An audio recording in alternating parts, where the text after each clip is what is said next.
to start with those antiviral pills that, started making headlines really on Friday. We've talked about it before because we knew Pfizer was working on it, but Merck came out and said this experimental pill reduced hospitalizations and deaths by half in people recently infected with COVID. So now they're going to look to get that FDA emergency use authorization, but this would really make it the first oral antiviral for COVID if it gets approved.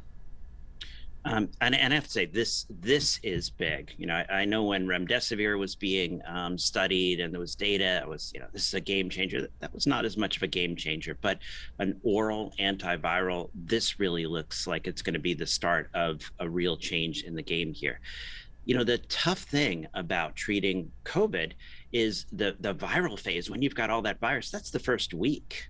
And the whole idea about starting your antiviral therapy in the second week when you're in the hospital, when you're having trouble breathing, you're starting late. So this study, which is very exciting, they gave an oral pill twice a day. They started within 5 days of symptom onset. And we're hoping that when this rolls out, it'll be even sooner once it gets through review, but a 50% reduction in people progressing. Nobody who got the oral antiviral died, where we had 8 people in the placebo group. And this was a small trial, so that's a big difference there.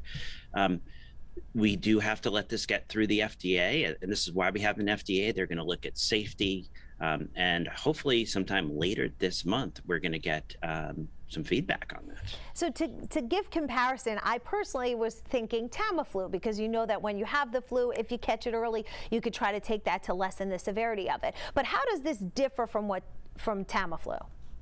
Yeah, I like to say there's certain similarities to Tamiflu, but this is like Tamiflu that really works.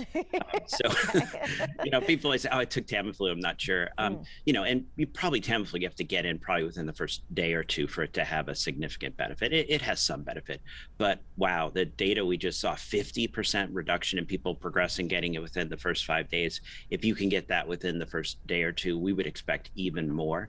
So this looks to be a very powerful antiviral. And how does it compare with, an intravenous monoclonal? So that was interesting, and that was actually a comparison. The monoclonals have a larger window and, from the data, more efficacy. If you get this in sooner, the hope is that we can start getting close to those levels. But the monoclonals, they are really impressive. You get those within the first week, 80% reduction in progression.